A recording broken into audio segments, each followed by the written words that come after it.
Hello guys, welcome to our channel അടയും ചക്കരയും ഡൊനഗൽ trip part 2ലേക്ക് എല്ലാവർക്കും സ്വാഗതം.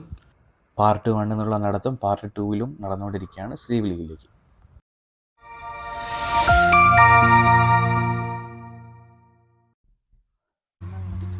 അങ്ങനെ ഞങ്ങൾ സീക്രട്ട് വാട്ടർഫാൾ കണ്ടതിന് ശേഷം തിരിച്ച് സ്ലീവ് ലീഗിലേക്ക് ഉള്ള യാത്ര തുടങ്ങുകയാണ്. തിരിച്ച് മേലോട്ടുള്ള യാത്ര എന്ന് പറയുന്നത് കുറച്ച് ടൈം എടുത്ത് തന്നെ വേണം കയറാൻ വേണ്ടിയിട്ട്. ഒന്നാമത് സ്ലിപ്പറിയാണ്, പിന്നെ അത്ര നല്ല കയറ്റം ഉള്ളതുകൊണ്ട് കുറച്ച് കഷ്ടപ്പാടാണ് നടന്ന് കയറി വരാൻ വേണ്ടിയിട്ട്. അങ്ങനെ അപ്പുറം ഇപ്പുറം കണ്ട് ചെമ്മരിയാടുകളെല്ലാം ടാറ്റ പറഞ്ഞ് ഞങ്ങൾ പതുക്കെ വണ്ടിയിലോട്ട് കയറി. ഇവിടുന്ന് അറൗണ്ട് ഒരു 30 to 40 മിനിറ്റ്സ് ആണ് സ്ലീവ് ലേക്കിലേക്ക് ഉള്ളത്. അപ്പം ഇപ്പോൾ നിങ്ങൾ ഈ കാണുന്ന വ്യൂ എന്ന് പറയുന്നത് ശരിക്കും സ്ലീവ് ലീഗിൻ്റെ പാർക്കിംഗ് കഴിഞ്ഞതിന് ശേഷമാണ്. അങ്ങനെ പറയാനും ഇത് ഇത്ര സ്ലോ ആയിട്ട് ഇടാനും കാരണം എന്താണെന്ന് വെച്ചാൽ, നമ്മൾ ശരിക്കും സ്ലീവ് ലേക്കിലേക്ക് ചെല്ലുമ്പോൾ നമുക്ക് അതിൻ്റെ ടോപ്പിലിട്ട് ചെന്ന് കഴിഞ്ഞാൽ അവിടെ നമുക്ക് പാർക്കിംഗ് സ്പേസിനുള്ള ഒരു പാർക്കിംഗ് സ്പേസ് ഉണ്ട്. അവിടെ നമുക്ക് കാർ പാർക്ക് ചെയ്യാം. പാർക്ക് ചെയ്ത് റിഫ്രഷ് ആവാനുള്ള ഏരിയ ഉണ്ട്. അതുപോലെ തന്നെ പേ പാർക്കിംഗ് ആണെന്നാണ് നമ്മൾ ഗൂഗിളിൽ നോക്കിയപ്പോൾ കണ്ടത്. പക്ഷെ അവിടെ ഞങ്ങൾ ചെന്ന സമയത്ത് വിൻ്റർ ടൈം ആയതുകൊണ്ട് പേയ്മെൻ്റ് ഇല്ലായിരുന്നു. പക്ഷെ അവിടെ കാറെല്ലാം പാർക്ക് ചെയ്തതിന് ശേഷം ഇതുപോലെ ആൾക്കാർ നടന്നാണ് അങ്ങോട്ട് പോയിക്കൊണ്ടിരുന്നത്. അപ്പം നടക്കാൻ വേണ്ടിയിട്ട് അറൗണ്ട് എനിക്കൊന്നൊരു 1 to 2 കിലോമീറ്റേഴ്സോളം ഉണ്ട്. അപ്പം ഞങ്ങൾ അങ്ങനെ ഡൗട്ട് അടിച്ച് നിന്നപ്പോൾ ശരിക്കും അവിടെ റോഡ് അവർ ബ്ലോക്ക് ചെയ്തിട്ടുണ്ട്. പാർക്കിങ്ങിൻ്റെ അവിടെ റോഡ് അവർ ബ്ലോക്ക് ചെയ്തിട്ടൊക്കെയാണ് ഇരിക്കുന്നത്. അത് ചിലരത് ബ്ലോക്ക് ഒഴിവാക്കി പൊന്തിച്ചിട്ട് കയറി പോകുന്നത് ഞങ്ങൾ കണ്ടു. അങ്ങനെ ഞങ്ങളും വിചാരിച്ചു ഒന്ന് ട്രൈ ചെയ്യാമെന്ന്. അങ്ങനെ ഞങ്ങൾ ആ ബ്ലോക്ക് ഒന്ന് പൊന്തിച്ച് അതിലെ കൂടെ ഞങ്ങൾ കടന്നു വരുമ്പോൾ ഇങ്ങോട്ട് വരുന്ന വഴിക്ക് ഒരുപാട് വെഹിക്കിൾസ് ഇങ്ങോട്ട് വരുന്നുണ്ട്. പക്ഷേ ഈ ഒരു ഓപ്ഷൻ എന്ന് പറയുന്നത് തിരക്കില്ലാത്ത സമയങ്ങളിൽ മാത്രമേ ഉള്ളൂ എന്നാണ് അവർ പറയുന്നത്. ഇല്ലെങ്കിൽ അവിടെ തന്നെ വണ്ടി ഇട്ടിട്ട് നമ്മൾ ഇങ്ങോട്ട് നടന്നു വരണം. ശരിക്കും നടന്നു വരുന്നതാണ് കുറച്ചും കൂടി നല്ലതെന്ന് തോന്നുന്നു. കാരണം ഇവിടുന്ന് ഇപ്പോൾ നിങ്ങൾ കാണുന്ന വ്യൂ എന്ന് പറയുന്നത് അത്രയും അടിപൊളി മനോഹരമായിട്ടുള്ള വ്യൂ ആണ്.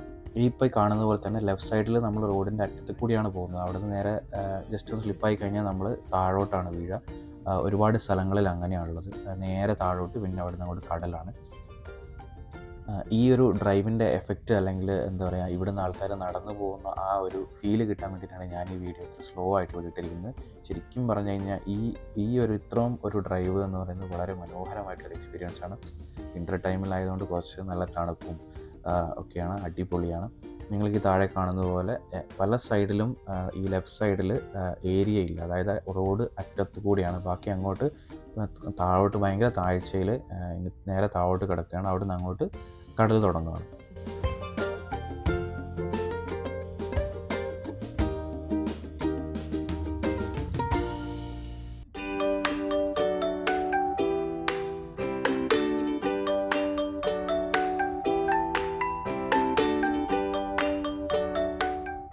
ശരിക്കും ഇത് അറൗണ്ട് ഒരു 1.25 അല്ലെങ്കിൽ ഒരു 2 കിലോമീറ്റേഴ്സിൻ്റെ അടുത്ത് തന്നെയുണ്ട് ഇവിടെ നിന്ന് ഇങ്ങോട്ട് നമുക്ക് നടക്കണമെന്നുണ്ടെങ്കിൽ. പക്ഷേ ഇത് എല്ലാ സമയത്തും നടക്കില്ല. സമ്മർ സീസണിൽ, ആൾക്കാർ തിരക്കുള്ള സീസണിൽ നിങ്ങൾ ശരിക്കും വണ്ടി താഴെ ഇട്ടിട്ട് നടന്നു വരണം. അങ്ങനെ ഞങ്ങൾ സ്ലീവ് ലേക്കിൻ്റെ ഏറ്റവും ടോപ്പിലെത്തി. ഇവിടെയും ചെറുതായിട്ട് പാർക്ക് ചെയ്യാനുള്ള സ്പേസും കാര്യങ്ങളുണ്ട്. ഞങ്ങളവിടെ അങ്ങനെ വണ്ടി പാർക്ക് ചെയ്തിട്ടിരിക്കുകയാണ്. ഇവിടെ നിങ്ങോട്ട് കയറി വരുമ്പോൾ കാണുന്ന ഈ ഒരു വ്യൂ എന്ന് പറയുന്നത് ശരിക്കും അടിപൊളി വ്യൂ ആണ്. ശരിക്കും എന്ന് പറഞ്ഞാൽ നമുക്ക് ശരിക്കും അവിടെ ചെന്ന് എക്സ്പീരിയൻസ് ചെയ്താൽ മാത്രമേ നമുക്ക് ഇതിൻ്റെ ഒരു ഫീൽ കിട്ടുള്ളൂ. അത്രയ്ക്ക് മനോഹരമായിട്ടുള്ളൊരു വ്യൂ ആണ് നിങ്ങൾക്ക് കാണാൻ സാധിക്കുന്നത്. ശരിക്കും എന്താ പറയുക, നമ്മൾ അയർലൻഡിലുണ്ടെങ്കിൽ ഇവിടം വരെ പോകാൻ, ട്രാവൽ ചെയ്യാനുള്ള ഒരു ഓപ്ഷൻ നിങ്ങൾക്കുണ്ടെങ്കിൽ ഇവിടെ മസ്റ്റ് വിസിറ്റ് ആയിട്ടുള്ള ഒരു പ്ലേസാണ്. ട്രക്കിംഗ് അല്ലെങ്കിൽ ഹൈക്കിംഗ് ഒക്കെ ഇഷ്ടപ്പെടുന്നവർക്ക് പറ്റിയ സ്ഥലമാണ്. കാരണം ഇവിടുന്ന് വീണ്ടും മുകളിലോട്ട് നടക്കാൻ ഒരുപാടുണ്ട്. എനിക്കൊന്നൊരു 1 കിലോമീറ്ററിൻ്റെ അടുത്ത് മേലോട്ട് ഹൈക്കിങ്ങിനുള്ള സ്പേസ് ഉണ്ട്. ഞങ്ങൾക്ക് അങ്ങോട്ട് പോകണമെന്ന് ആഗ്രഹമുണ്ട്. പക്ഷേ ഓൾറെഡി ഞങ്ങൾ ടൈം ലേറ്റ് ആയിട്ടാണ് വന്നത്. അപ്പം അതിനനുസരിച്ച് വരുന്നവർ ആ ടൈമിനനുസരിച്ച് വേണം വരാൻ.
ഈ ഒരു സ്പേസിൽ നിന്ന് കഴിഞ്ഞാൽ വ്യൂ കുറച്ചും കൂടെ നന്നായിട്ട് നമുക്ക് ആസ്വദിക്കാം. അതുപോലെ തന്നെ നമുക്ക് ഗ്രൂപ്പ് ഫോട്ടോയും കാര്യങ്ങളൊക്കെ എടുക്കണമെങ്കിൽ ഇവിടെ നമുക്ക് എന്താ പറയുക സെക്യൂറായിട്ട് നമുക്ക് എടുക്കാവുന്നതാണ്.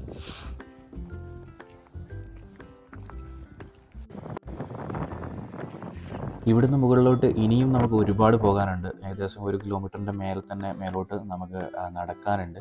അതിന് സമയമുള്ളവർ നല്ലൊരു ഹൈക്കിംഗ് എക്സ്പീരിയൻസ് ആണ്. ശരിക്കും ആ ഹില്ലിൻ്റെ ടോപ്പിലുള്ള എഡ്ജ് വരെ നമുക്ക് പോകാം. ഇവിടുന്ന് നമുക്ക് നോക്കിയാൽ ഇങ്ങനെ ആൾക്കാർ അവിടെ ശരിക്കും നിൽക്കുന്നതാണ്, ചെറിയ പൊട്ട് പോലെ.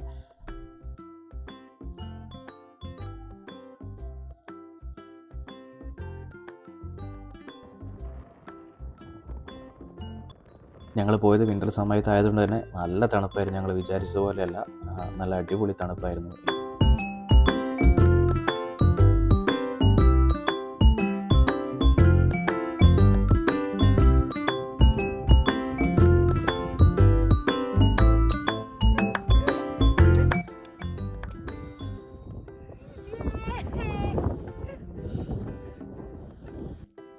എന്തായാലും ഞങ്ങൾ കുറച്ച് ദൂരം മേലോട്ട് കയറാമെന്ന് വിചാരിച്ച് കുറച്ച് ദൂരം മേലോട്ട് കയറി. അപ്പോഴത്തേക്കും ഭയങ്കരമായിട്ട് ഫോഗ് വരുന്നുണ്ടായിരുന്നു. പിന്നെ ഓൾറെഡി ഞങ്ങൾക്ക് തിരിച്ചു പോകാനുള്ള ടൈമും ആയി. അങ്ങനെ ഞങ്ങൾ കുറച്ച് ദൂരം പോയതിന് ശേഷം തിരിച്ച് ഞങ്ങൾ ഇറങ്ങി. കാരണം ഒരുപാട് ടൈം എടുക്കും. ഇത് അങ്ങോട്ട് മേലോട്ട് കയറണമെങ്കിൽ തന്നെ കുറച്ചധികം ടൈമുണ്ട്. പിന്നെ നല്ല മഞ്ഞും മൂടി വരുന്നുണ്ട്. അപ്പോൾ ഞങ്ങൾക്ക് അധികം സമയം അവിടെ സ്പെൻഡ് ചെയ്യാനില്ലായിരുന്നു. ശരിക്കും നമ്മൾ ആദ്യം ഇങ്ങോട്ടായിരുന്നു വരേണ്ടിയിരുന്നത്. അപ്പം ഇങ്ങോട്ട് പോകുന്നവർ അതിനനുസരിച്ച് പ്ലാൻ ചെയ്ത് ഏത് സീസണിലാണ് പോകുന്നത്, എത്ര ടൈം വേണം എന്നൊക്കെ നോക്കിയിട്ട് വേണം പോകാൻ. അങ്ങനെയാണെങ്കിൽ ഇത് ശരിക്കും വളരെ എന്താ പറയുക നന്നായിട്ട് എൻജോയ് ചെയ്യാൻ പറ്റിയ ഒരു പ്ലേസാണ്. ഭയങ്കര മനോഹരമായിട്ടുള്ളൊരു വ്യൂവും കാര്യങ്ങളൊക്കെയാണ്. ഹൈക്കിങ്ങിനുള്ള പറ്റിയ ഒരു പ്ലേസ് ഉണ്ട്. ശരിക്കും വളരെ എന്താ പറയുക ബ്യൂട്ടിഫുള്ളായിട്ടുള്ളൊരു ഹിൽ സ്റ്റേഷൻ എന്ന് തന്നെ വേണമെങ്കിൽ പറയാം.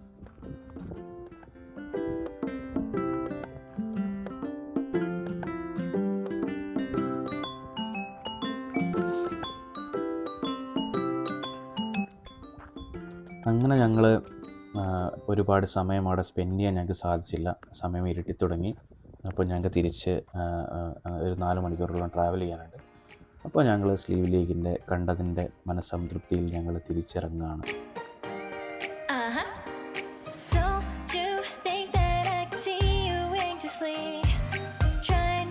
Catch a glimpse of me.